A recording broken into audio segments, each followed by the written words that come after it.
la gloire du Seigneur. Il est l'homme providentiel. Et le secours qu'il manque jamais dans les temps de détresse. Il est l'ami fidèle. Il est merveilleux.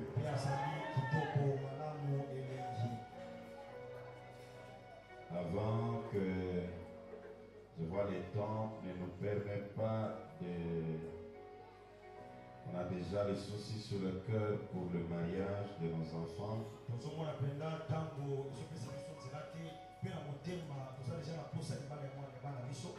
Alors, nous allons prendre juste quelques petits temps pour peut-être essayer de souligner quelque part seulement, même des anciennes écritures, même des nouvelles, mais souligner un peu.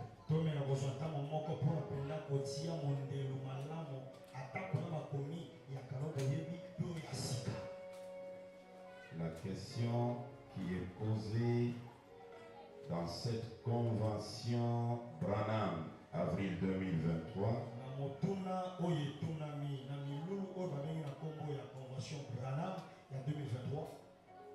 à l'occasion de la grande fête de la naissance du roi, que nous clôturons aujourd'hui après tout ce que nous avons fait comme célébration.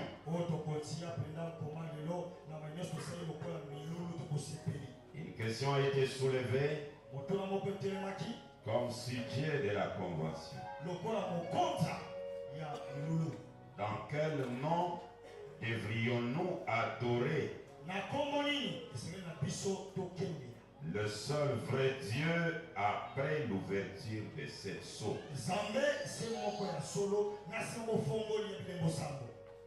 On n'a pas demandé dans quel nom adorer Dieu du temps de Moïse,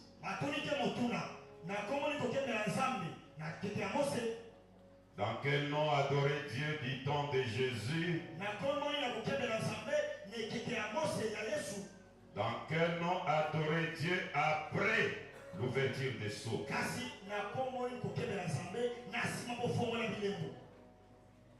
Dans cette grande question, il y a quelques points qu'on peut soulever. Il y a l'élément temps. Après l'ouverture des sceaux, donc on a précisé le temps. Avant que les sceaux ne soient ouverts,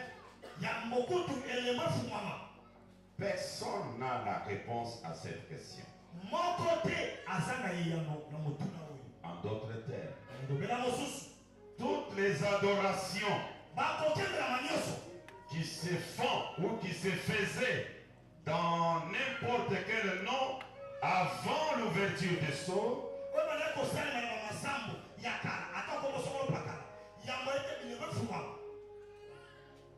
ne sera pas la réponse à notre question. Et dans cette question, on parle de l'adoration du seul vrai Dieu.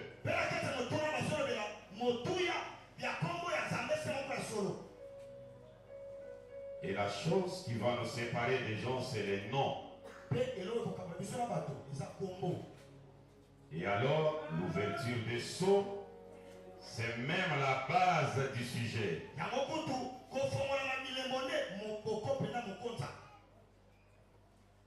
Je voudrais que pendant que nous nous tenons debout, je vais lire juste une écriture dans Matthieu chapitre 6. Le verset 9. Voici donc comment vous devez prier. Notre Père qui est aux cieux, que ton nom soit sanctifié. C'est la prière que Jésus nous a appris, nous pouvons nous mettre. dire à Dieu, toi notre Père qui es aux cieux, que ton nom soit sanctifié, que ton royaume vienne, que ton nom soit sanctifié. Sanctifié veut dire laver et mis à part pour les services. Le nom de Dieu doit être sanctifié. C'est quel nom qui doit être lavé? On les lave, ça a été essuyé où et quand? C'est la question qui est cachée dans cette prière.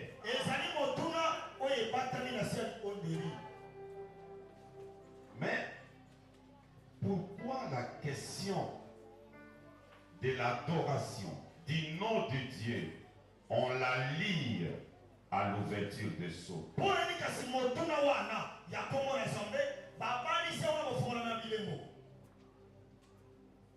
Dans quel nom devrions-nous adorer le serviteur Dieu après l'ouverture des sceaux? Qu'y a-t-il de spécial dans l'ouverture des sceaux? Qu'y a-t-il de spécial dans l'ouverture des sceaux? Posez la question. N'affirmez pas. Qu'est-ce qu'il y a de spécial dans l'ouverture des sceaux?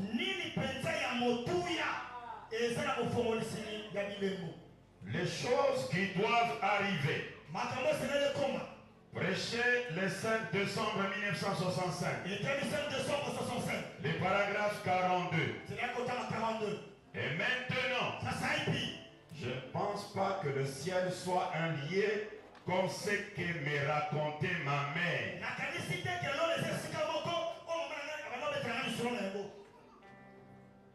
Je ne pense pas que le ciel soit un lieu comme ce que me racontait ma mère. Je crois que l'Église a dépassé ce stade-là. De croire que c'était il y a un siècle ou deux. Il me semble que les gens d'autrefois pensaient que tous ceux qui mouraient allaient au ciel. Qu'ils avaient une harpe et qu'ils s'asseyaient là-haut sur les nuages pour jouer de la harpe. Bon, ils savaient qu'il y avait un endroit qu'on appelle le ciel. Mais si c'était le cas, tout le musicien nous passerait devant. Vous voyez? Mais ce n'est pas un endroit comme cela. Il ne s'agit pas de jouer de la harpe.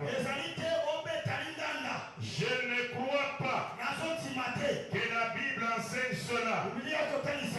C'était seulement une conception qu'ils avaient avant que la plénitude de la parole voie le jour. Avant que la plénitude de la parole voie le jour. C'est-à-dire l'ouverture des sceaux qui nous était promis pour cet âge-ci. Avant l'ouverture des sceaux, les gens t'attendent.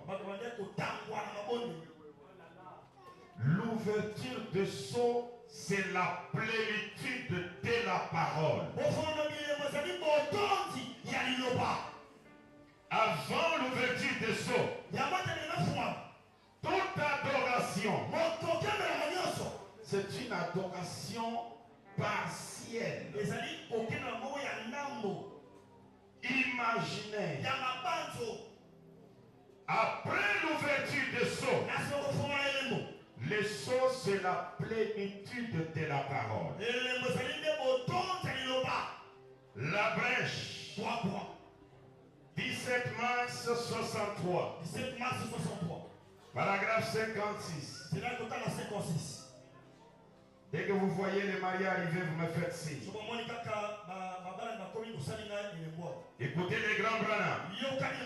C'est pour cette raison qu'il y a un tel méli-mélo ce soir. Vous voyez, il déniche une petite doctrine et il part en courant de ce côté-ci en disant ce qu'il faut c'est ceci. Un autre déniche une autre doctrine. Il part en courant de ce côté-là en disant ce qu'il faut c'est ceci. Et chacun construit une dénomination d'après cela, au point qu'on a des centaines de dénominations. Mais malgré tout ça, en voyant tant de confusion, les gens se demandent la vérité c'est quoi? Voilà exactement où on est aujourd'hui. Mais alors, il fait la promesse que quand ce temps aura pris fin, la voix du 7e ange retentira. C'est alors que le livre sera révélé.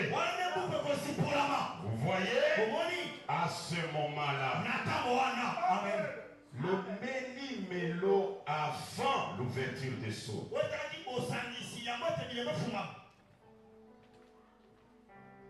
Avant l'ouverture des sceaux, c'est la confusion partout. Ceci étant, tous les disciples ne connaissaient pas Dieu.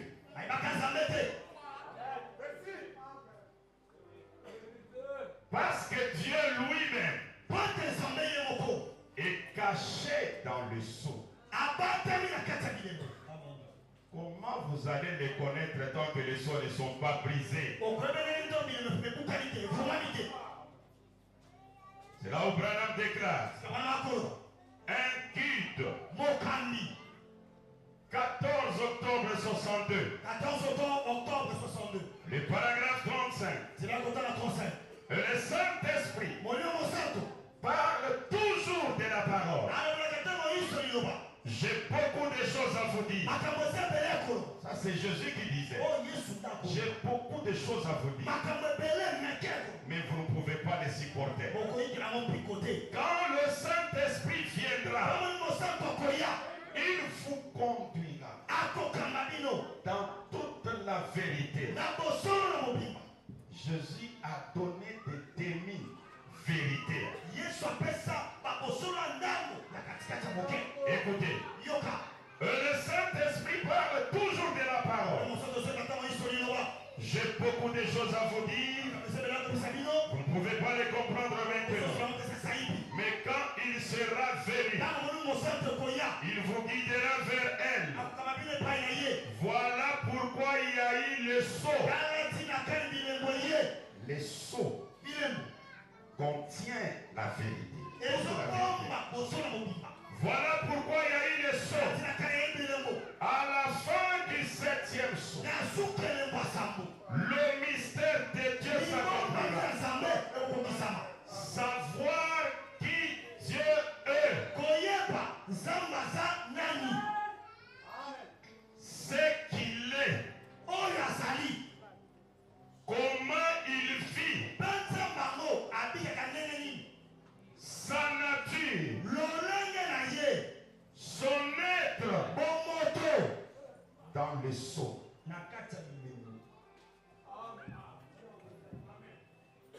Toi qui n'as pas encore connu le sceau, tu parles de la divinité, tu t'aventures dans le sable. Et ici, Branham précise, à la fin du 7e le mystère de Dieu s'accomplirait. Or, le 7e saut, Moïse ne les connaissait pas. Jusqu'à ce que Moïse a quitté la terre, il ne connaissait que le dos de Dieu. Mais la face de Dieu, Moïse ne le connaissait pas. Parce que cela est caché dans le sceau. Tous les apôtres, Jésus y compris, tous des ignorants du 7e sceau. Aucun d'eux ne peut parler de la divinité. Aïe. C'est grave. Le temps va nous faire défaut parce que les mariés sont déjà là. Je vais prendre quelques minutes seulement. Écoutez ce que le grand Branham déclare. Il dit ceci. Je suis dans le 7e sceau.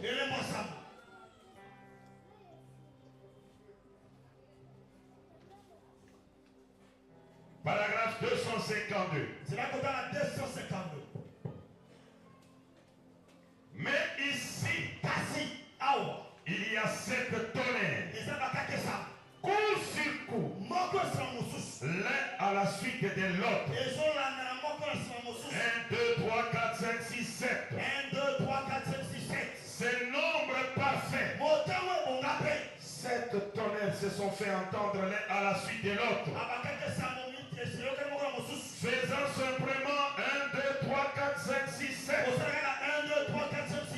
Coup sur coup. Frère Branham donne cette coup sur la chair. Alors, le ciel n'ont pas pu écrire cela. Le ciel ne peuvent pas savoir ce qu'il en est, ni rien d'autre, parce qu'il n'y a aucun indice. C'était un temps de calme. C'était quelque chose de tellement important que le secret n'a pas été divulgué aux hommes. Or, pourquoi?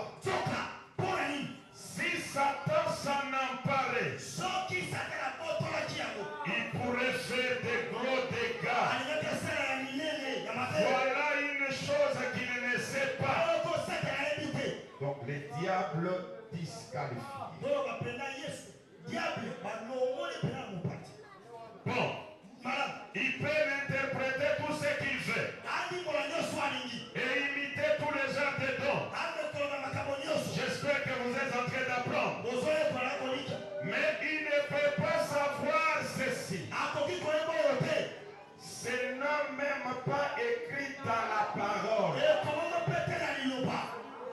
Tout s'est arrêté. Vous prenez votre Bible.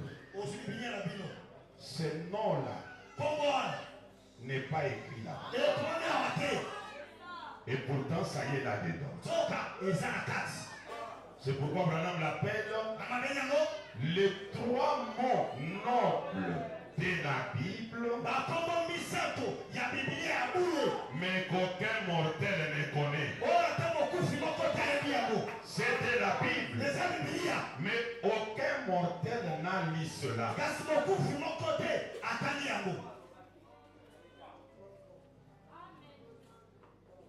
Écoutez, les grands-mères, les anges, tous se tuent. S'ils avaient fait la moindre geste, cela aurait pu laisser échapper quelque chose. Alors ils se sont tués. Ils ont arrêté de jouer de la harpe. Tout s'est arrêté. 7. Le nombre parfait de Dieu. 7.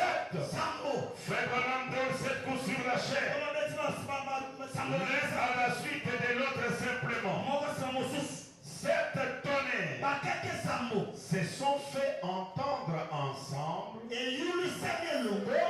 coup sur coup, comme s'ils étaient en train d'épeler quelque chose. Remarquez, à ce moment-là, Jean a commencé à l'écrire. Il a dit, ne l'écris pas. Jésus n'en a jamais parlé. Jean n'a pas pu l'écrire. Les anges n'en savent rien. Qu'est-ce que c'est? C'est la chose dont Jésus a dit que même les anges de cieux n'en savaient rien. Voyez, il ne le savait pas lui-même.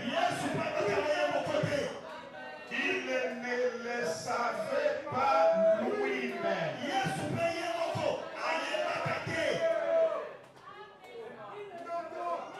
Il a dit que Dieu seul le saurait.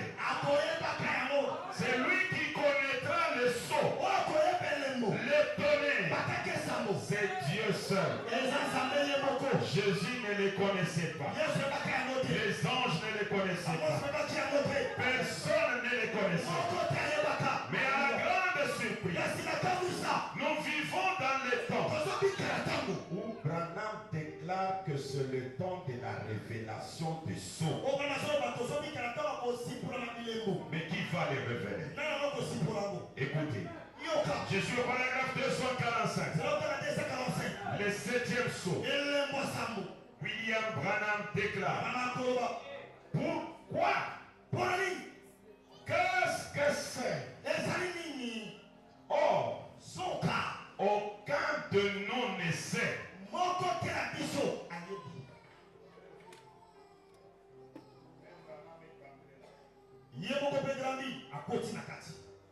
Aucun de nous ne sait. Mais, quand on fait mais, on efface la phrase là. Et aucun de nous, y compris lui-même. Qu'est-ce? Aucun de nous ne sait. Mais, je vais vous dire, selon ma révélation de cela, qui est Branham pour connaître la chose que seul Dieu devait connaître.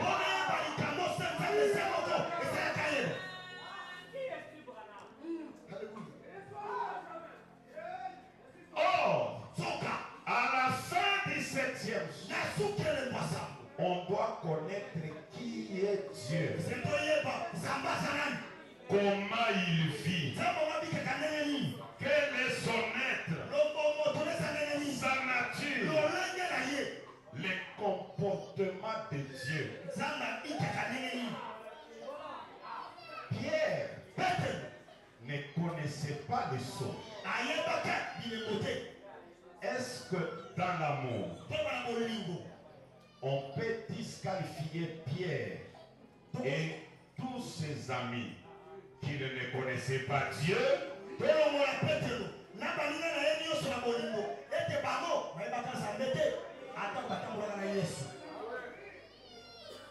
Directement. Toutes les déclarations de Pierre dans la Bible, aucun autre nom, seulement le nom de Jésus. Ce sont les déclarations d'un ignorant de la parole.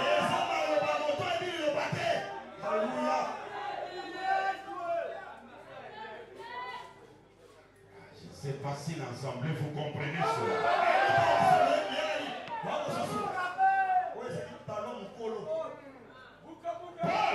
Paul était intelligent parce qu'il était prophète. Il a fait beaucoup de bruit et de déclarations.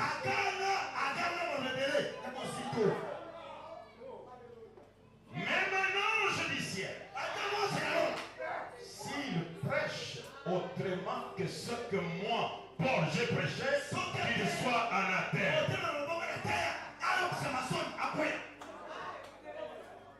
Ça, c'était Paul. Et aujourd'hui, ceux qui sont encore dans les ténèbres de l'ignorance des sots marchent sous ces rythmes-là. Mais Paul est un prophète. Il a saisi la vision. Et il déclare, nous connaissons en partie. Nous prophétisons en partie. Tout ce que je prêche ici est partiel. Et ce n'est pas éternel. En attendant la venue du parfait. Quand le parfait sera venu, ce que je prêche ici sera aboli. Oh, c'est Paul. Je ne sais pas si je vais retrouver ça. C'est 1 Corinthiens 9. 13, 9. Voilà. Écoutez ce que dit. Je suis là. 1 Corinthiens. 1 Corinthiens 13, verset 9.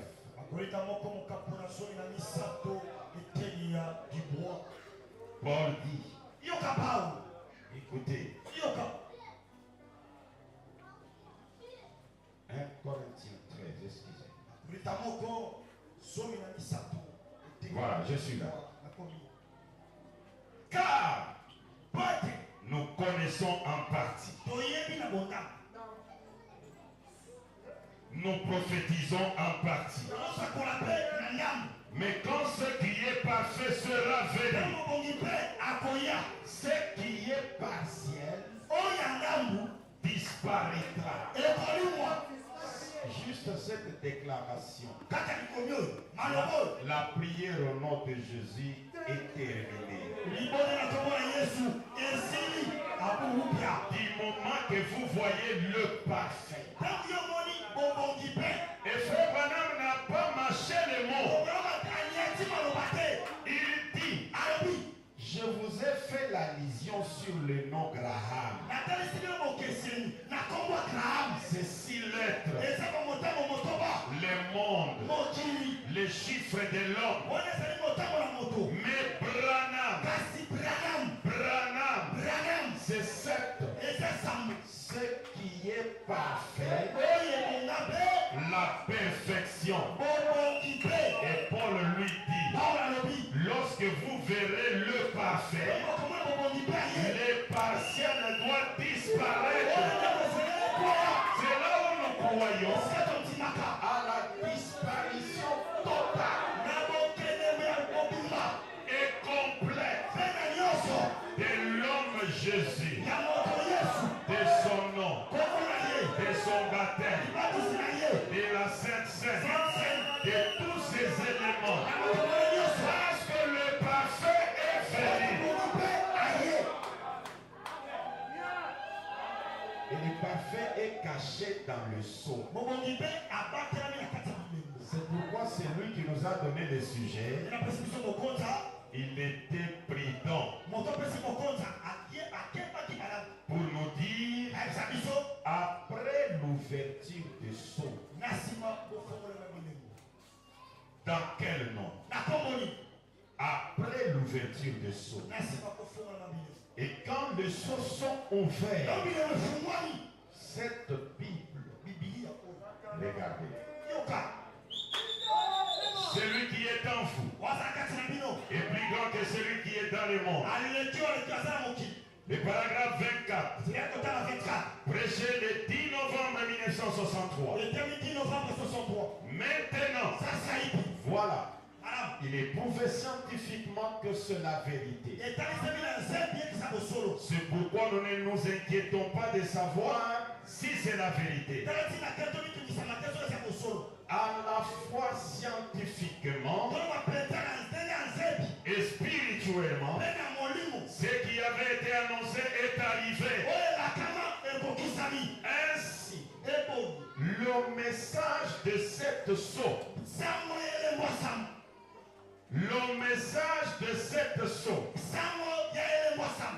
une fois apporté, représente le message de la Bible entière.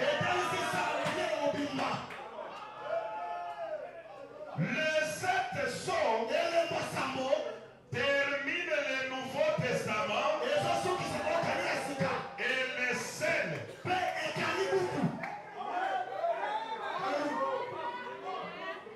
Fermez-la. Allez au dehors de votre Bible. Dans ce qui n'est pas écrit ici. Et ce qui n'est pas écrit, c'est le parfait. Ah, je ne sais pas. Et cela arrive quand? La révélation de ce, c'est quand?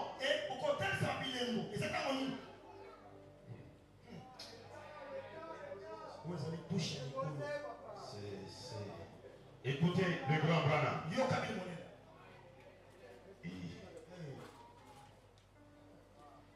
Je lis d'abord ça. L'union invisible.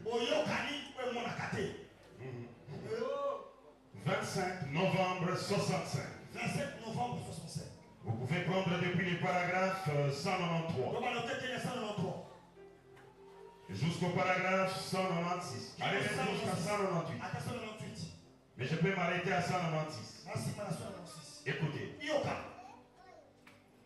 Vous étiez censément au commencement par votre premier mariage. Maintenant, vous savez ce qui est vrai. C'est ce que je dis au sujet du petit aigle. Lorsqu'il entendit la voix de l'époux, il alla vers elle. La parole de Dieu ointe et confirmée pour le dernier jour. Noé fit la parole confirmée de son temps. Les croyez-vous? Son message ne marchera pas aujourd'hui. Moïse fit la parole confirmée de son âge. Les croyez-vous? Cela ne marchera pas maintenant. Jésus était. Mais achève la phrase. Commence avec Noé. Il était la parole de son jour. Ça ne marchera pas aujourd'hui. Moïse fit la parole de son jour. Ça ne marchera pas aujourd'hui. Jésus était. Jean fit la parole confirmée. Les croyez-vous? Cela ne marchait pas du temps de Jésus. Certainement pas. Non, messieurs. La loi et les prophètes firent jusqu'à Jean. Et puis lors le royaume des cieux. Les apôtres, ceux qui exposèrent la Bible, facilitèrent à la réforme. Son église ne marche pas aujourd'hui. Celle de Wesley non plus. Celle des pentecôtistes non plus. Cela marchait de leur temps. Mais aujourd'hui c'est un autre jour. C'est l'ouverture des sceaux. Aujourd'hui, c'est l'ouverture des sceaux. Ces sceaux-là s'ouvrent quand? Écoutez, Branham. J'ai dit des citations, je peux même clôturer. Parce qu'on doit faire plaisir à nos enfants. Ils doivent avoir aussi le temps d'aller prendre des photos. C'est des moments inoubliables pour eux. Le premier saut. 61. Maintenant, remarquez. Mais cela doit être révélé. Quand l'agneau quittera son lieu d'intercession auprès du Père. En d'autres termes, lorsque l'agneau quitte le trône du Père. Bon, ça, c'est Apocalypse 5. Maintenant, il prend le livre des sceaux. Le livre des sceaux. Ou un livre scellé des sceaux. Il le brise. Et les montre. Regardez. À la fin de l'âge. Là, une fois l'intercession terminée, il n'intercède plus. Une fois l'intercession terminée, que les âges de l'église sont terminés. Ça termine les discussions de la fois passée. Au l'âge de la Odyssée terminé ou pas. Quiconque a le livre des sceaux, l'âge de la Odyssée est déjà terminé. La brèche. 17 mars 1963. Paragraphe 55. Ce livre ne révélait que lorsque les âges de l'Église et les âges de dénomination sont terminés et qu'il n'y a plus de temps. Vous le voyez?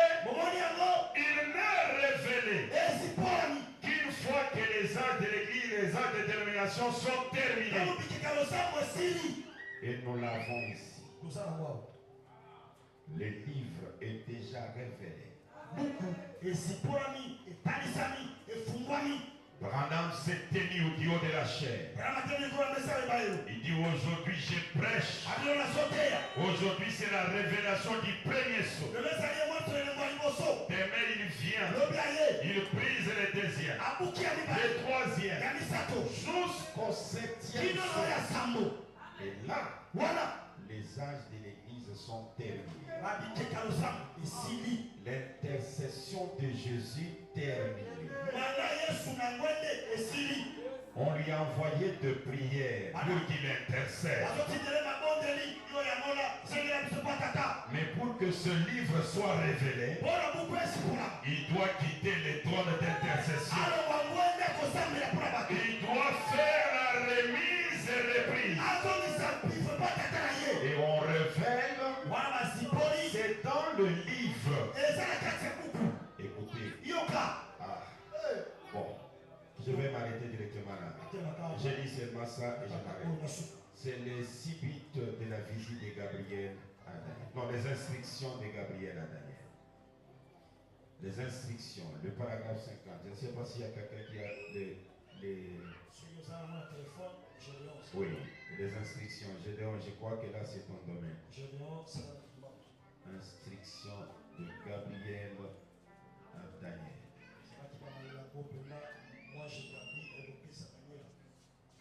Voilà, je suis là. Le paragraphe 50. Le prophète Branham dit ceci. Maintenant, au chapitre 3, l'église est montée. Mais il reste à révéler la rédemption. Montrer comment l'église a été rachetée. La révélation de ce qui s'est passé au cours des âges de l'église. Vous voyez, l'église est partie. Alors maintenant, au chapitre 5, il montre comment il l'a fait. Ce qui s'est passé. Comment il scella l'église. la révélation de son nom et le baptême d'eau en utilisant son nom. La révélation de son nom. C'est dans l'Apocalypse. L'Apocalypse chapitre 5. C'est le livre des sceaux. On révèle ces noms quand les âges sont terminés. En d'autres termes, tous les 7 âges, de Paul à Élie, ils adoraient un autre nom. Et après l'ouverture des sceaux, les noms changent. Et maintenant, Dieu lui-même est connu. Et ces noms-là est notre véritable nom, écrit dans le livre de vie de l'agneau, avant la fondation du monde.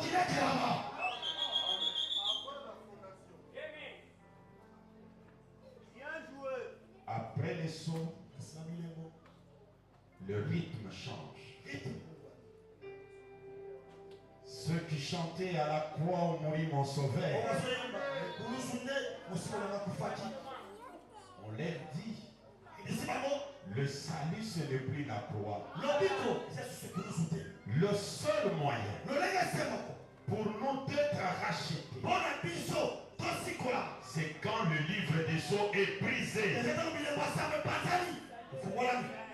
Ce n'est plus la croix.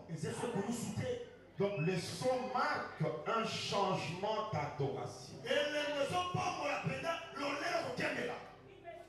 Les noms de Dieu changent. Même l'image de Dieu que les gens avaient dans la tête. Dieu n'est plus imaginaire.